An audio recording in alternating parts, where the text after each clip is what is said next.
सरकार के पास 30 सेकंड भी नहीं था अपने घोषणा पत्र के ऊपर बातचीत करने की। तो आप अंदाजा लगा लीजिए कि बिहार के लिए, बिहार के लोगों के लिए मौजूदा सरकार कितनी गंभीर है। और जितने भी बहस मुहावसे हो रहे हैं, जितनी भी रैलियां हो रही है, अव्वल तो जो है प्रधानमंत्री कोई प्रेस कॉन्फ्रेंस करते नहीं हैं, लेकिन चुनावी सभाओं में जो बातचीत हो रही है, बिहार के मुद्दे गायब। ऐसा लगता है कि हम लोग 2025 में नहीं रह रहे हैं। घड़ी की सुई प्रधानमंत्री की अटक गई है 1990 में। वहां से पानी बहुत आगे बह चुका है। 1990 में जो बच्चा पैदा लिया होगा वो 35 साल का हो चुका है, लेकिन इस 35 साल में उसके जीवन के जो बुनियादी सवाल हैं वो जस के तस पड़े। और मैं अपनी कोई बात नहीं कहता। एक तरफ आप एनडीए सरकार के दावों को देखते और दूसरी तरफ आप बिहार की हकीकत को देखते। अभी छठ पूजा हुआ, लोग वापस जो है ट्रेन पकड़ करके कमाई के लिए, पढ़ाई के लिए, दवाई के लिए राज्य से बाहर जा रहे हैं। पलायन का सिलसिला जारी है। तो फिर एनडीए सरकार के उन दावों का क्या कि बिहार में सब कुछ ठीक हो गया? दावे क्या है? सुशासन की सरकार है, हमारा डेटा नहीं। गृह मंत्रालय का डेटा है, एनसीआरबी का डेटा है, वो इसकी जिम्मेवारी लेने को तैयार नहीं है। सुशासन की रट जो है वो लगाएगा। ये सुशासन है कि दिन दहाड़े गोलियां चलती हैं, व्यापारियों की हत्या की जाती है, पिता पुत्र की हत्या कर दी जाती है, राजनीतिक कार्यकर्ताओं की हत्या होती है, महिलाओं के साथ बलात्कार होता है। जो बलात्कार पीड़िता है उसको पीएमसीएच में बेड नहीं मिलता है। ये सुशासन है। अगर ये सुशासन है तो कुशासन किसको कहते हैं? मुझे लगता है डिक्शनरी का चैप्टर बदल देना चाहिए। नया वर्ड कोइन किया है एनडीए की सरकार ने कि तमाम हत्याएं, लूट, बलात्कार, अपहरण के बावजूद इसको सुशासन कहा जाए। दूसरा, घोटाले की बात करें। चारा से ऐसा प्रेम हुआ है प्रधानमंत्री को कि बाकी जगह जब जाते हैं तो विकास की बात करते हैं, यहाँ आकर के बेचारा बन करके चारा कर रहे हैं। उनसे प्रश्न ये है कि कैट का रिपोर्ट है, हमारा रिपोर्ट नहीं। कैट का रिपोर्ट है कि इस साल 73,000 करोड़ रुपए का हिसाब यूटिलिटी सर्टिफिकेट बिहार सरकार ने नहीं दिया। क्या आप घोटाला का भी नाम बदल देना चाहिए? घोटाला का नाम बदल करके विकास कर देना चाहिए। फिर तीसरी बात जो बार बार सुनने को मिलती है कि प्रधानमंत्री जी ने अपने भाषणों में कहा कि जब एनडीए का मुख्यमंत्री बनेगा तब बिहार में विकास शुरू होगा। तो अभी तक क्या कर रहे हैं?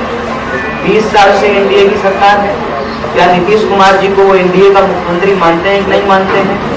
और 20 साल से जब उनकी सरकार थी तो विकास को क्या हो गया था? क्या विकास हुआ है? जहाँ पे नदी नहीं है वहां पे पुल बना, पुल चोरी हो गया। कोई ऐसी सड़क नहीं है जिसके सड़क ठीक से काम करे ना करे। टोल का बैरियर एकदम चकाचक काम कर रहा है। बिना टोल दिए आप 1 इंच आगे नहीं बढ़ सकते। टोल वाली सड़क बनी है और गिरने वाली पुल बनी है। यही विकास। आप उनको बता दीजिए कि पिछले, मैं 20 साल छोड़ दीजिए तो मैं पिछले 20 महीने की बात आपके सामने। क्या पेपर लीक नहीं हुई? क्या अभ्यर्थियों को पुलिस द्वारा पीटा नहीं गया? क्या 3 साल की डिग्री 5 साल में नहीं मिल रही है? क्या आज भी 90 के दशक का सिलेबस हमारे विश्वविद्यालय में नहीं पढ़ाया जा रहा है?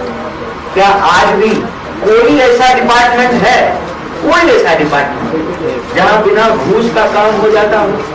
बड़ा जो थपाया गया शराबबंदी को लेकर, बढ़िया होम डिलीवरी सिस्टम है, पुलिस ही पहुंचा सकती। और मैं दावे के साथ बोल रहा हूं, अगर ये सब सुशासन है तो कुशासन किसको कहते हैं? ये वक्त है, ये समय है। हम बिहार के लोगों से अपील करना चाहते हैं कि यह जो भटकाने वाली, लड़ाने वाली, गुमराह करने वाली और देश की संपत्ति को, बिहार की संपत्ति को लूट करके अपने दोस्तों को के तिजोरी में पहुंचाने वाली जो सरकार है उसको बदला जाए। और बार बार इतिहास के गुणगान से वर्तमान को छुपाने और भविष्य को चुराने की जो इनकी साजिश है उसका पर्दाफाश किया जाए। बिहार के लोगों को निराश होने की जरूरत नहीं है। हम कहते हैं कि मायूसी की कोई आवश्यकता नहीं। आपको अगर अपने स्थानीय विधायक से गुस्सा है तो वो गुस्सा सरकार को परिवर्तित करने के रूप में परिणत होना चाहिए। किसी भी विलंबित निराशा की कोई आवश्यकता नहीं है।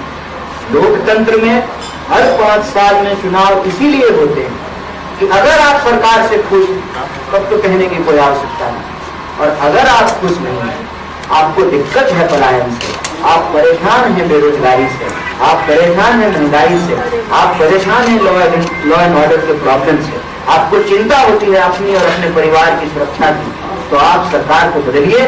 और महागठबंधन परिवर्तन का एक विकल्प लेकर के आया है। हम वर्तमान की और फ्यूचर की बात कर रहे हैं। हम हर घर को नौकरी देने की बात कर रहे हैं। जो स्वास्थ्य व्यवस्था कैट के रिपोर्ट के हिसाब से देश में बिहार का सबसे वर्स्ट है, उसको बेहतर बनाने की बात कर रहे हैं। थानों की संख्या बढ़ाने की बात कर रहे हैं। पेट्रोलिंग कार को जो है बढ़ाने की बात कर रहे हैं। और जो रोजगार जिसके रिक्त पद है उसको भरने की बात कर रहे हैं। अगर हम शिक्षा, स्वास्थ्य की बेहतर व्यवस्था करेंगे, सामाजिक और आर्थिक सुरक्षा की व्यवस्था करेंगे तो पलायन जो रुकेगा। ये हमारा संकल्प है। यही संकल्प लेकर के महागठबंधन आपके बीच में है। और हम आप तमाम मीडिया के माध्यम से, मीडिया के साथियों के माध्यम से बिहार को निवेदन करते हैं कि मौका है, अब की बार बदल दीजिए सरकार। बहुत बहुत शुक्रिया।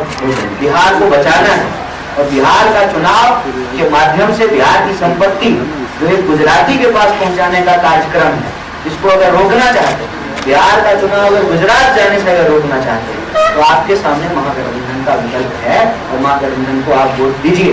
और सैद्धांतिक तौर पे हम राजनीति में अपराध का और अपराधियों के राजनीतिकरण का विरोध करते हैं। आपको अपराधियों को वोट नहीं देना है। नहीं कन्हैया जी, आप खूब प्रेम से आपसे बात, ठीक है, 30 सेकंड लेके नहीं आया, पूरा आधा घंटा।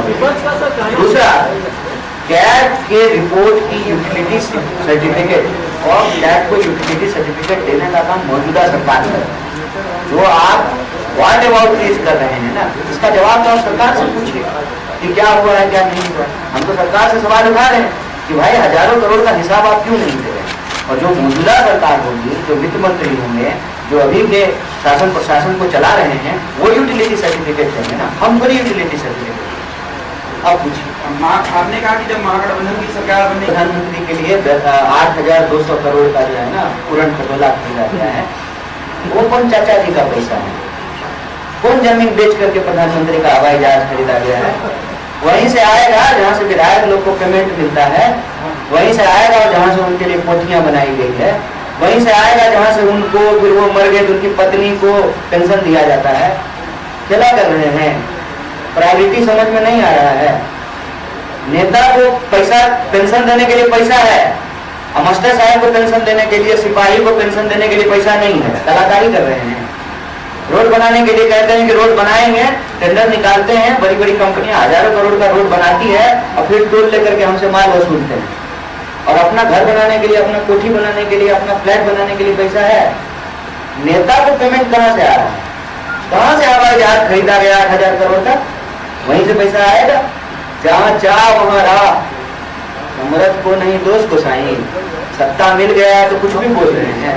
अगर हम नौकरी देना चाहते हैं तो नौकरी दे सकते हैं।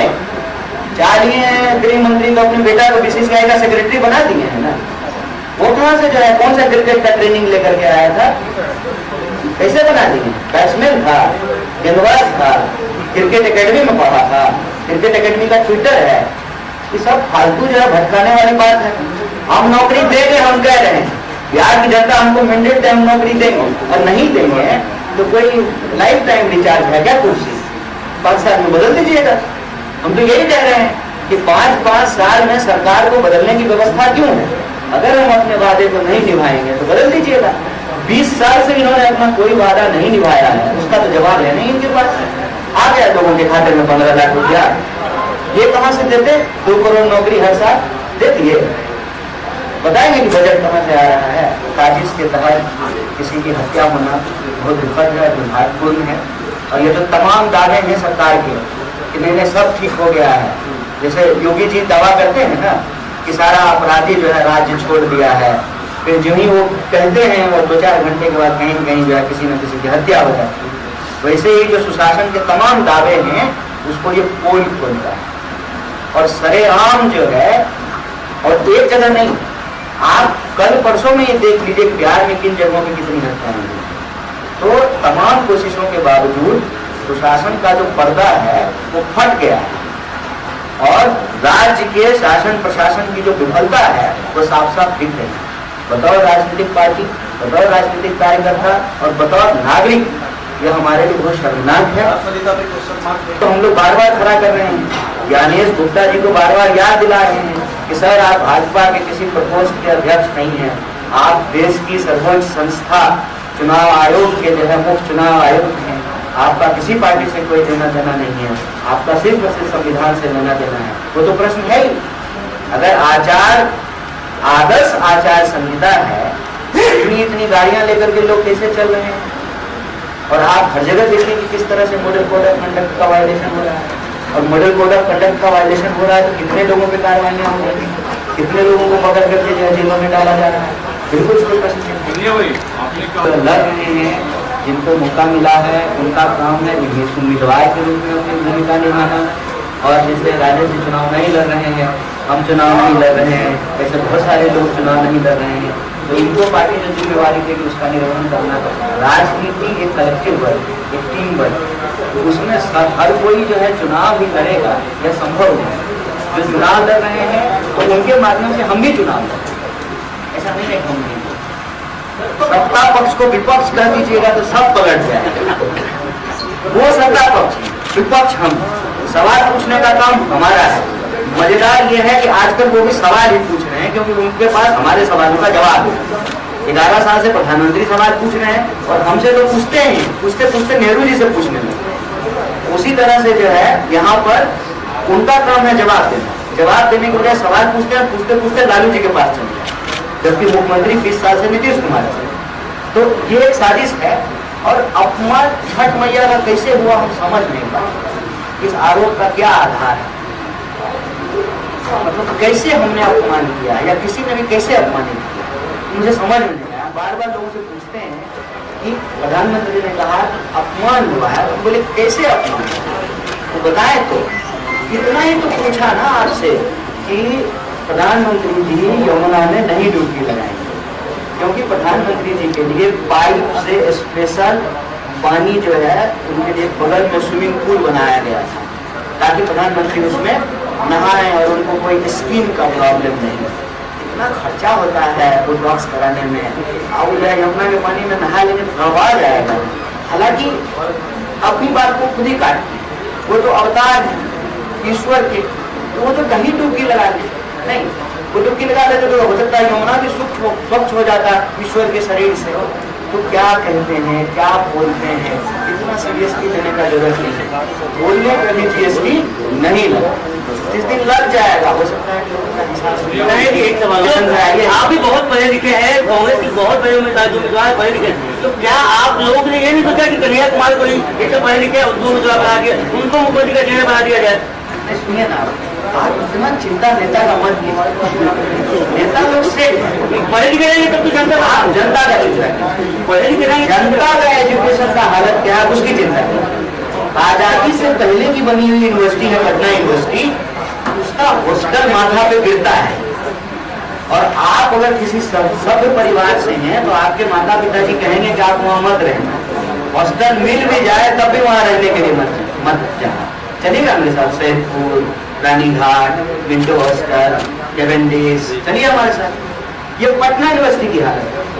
और दरभंगा मेडिकल कॉलेज जो है किसी जमाने में गौरव हुआ करता था, भारी से भारी इलाज वहाँ होता है। बेचारा डॉक्टर ही सारे लोग को सांप काट ले रहा है और मर जा रहा है। नेता का एजुकेशन का चिंता छोड़ दीजिए, बिहार के लोगों की एजुकेशन की चिंता कीजिए।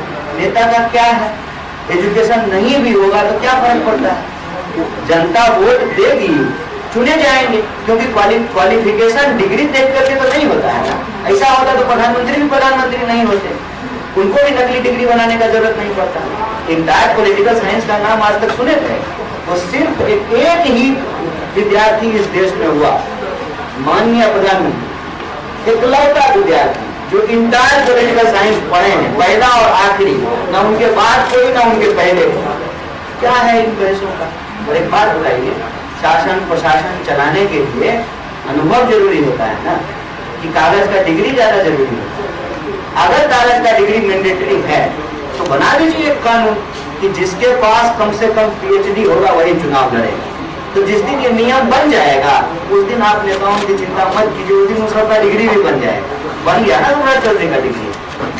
नेता के एजुकेशन की चिंता छोड़ करके जनता के एजुकेशन की चिंता कीजिए। यही मेरे पूर्ण है कि 2025 में बैठ करके जब चुनाव हो रहे हैं बिहार के 2 फेज में, 14 करोड़ लोगों का मुस्तकबिल तय होना है, उनका फ्यूचर डिसाइड होना है, तब एक सीट पर कितने एंगल से जो है बहस हो। एक लाइन है अपराध की, अपराधियों की लोकतंत्र में और राजनीति में कोई स्थान नहीं होना चाहिए। और इसका फैसला सिर्फ और सिर्फ कोई कर सकता है तो वो लोग कर सकते हैं जिनको वोट देने का अधिकार है। आप अपराधियों को हराएंगे, पार्टी अपराधियों को टिकट देना बंद। पार्टियों के लिए सबसे बड़ा सवाल होता है संख्या। क्या बोलते हैं आप लोग? 14 तारीख को बोलिएगा जादुई आंकड़ा। वो जादू की छड़ी जनता के हाथ में। वो जादुई आंकड़ा पाने के लिए लोग हर तरफ के लोग जो है टिकट देते हैं, लेकिन फैसला तो जनता को करना है। जनता अपने मुद्दों पर वोट करे, ये प्रवृत्ति अपने आप रुक जाएगी। और ये दुर्भाग्यपूर्ण है कि सुशासन के तमाम दावों के बावजूद चुनाव के बीच में जब आदर्श आचार संहिता लगी हुई है तब एक हत्या हो जाती है, फिर उसको जातीय रंग देने की कोशिश की जाती है ताकि फिर से 2025 में भी जनता के जो सवाल हैं, रोजी रोटी, कपड़ा, मकान, शिक्षा, स्वास्थ्य, सड़क, बिजली, पानी और सब लोगों की भागीदारी, उन सवालों को पीछे धकेल दिया जाए और बार बार ये बताने की कोशिश की जाए कि बिहार के लोग ही नहीं बदलना चाहते। बिहार के लोग बदलना चाहते हैं और बदलाव का विकल्प महागठबंधन है। आपके माध्यम से बिहार को अपील करना चाहते हैं, वोट कीजिए, परिवर्तन के लिए वोट कीजिए। महागठबंधन की सरकार बनाएंगे और बिहार के लोगों के सपनों को मुकम्मल अंजाम तक पहुंचाएंगे, उसको हकीकत। बहुत शुक्रिया, बहुत धन्यवाद।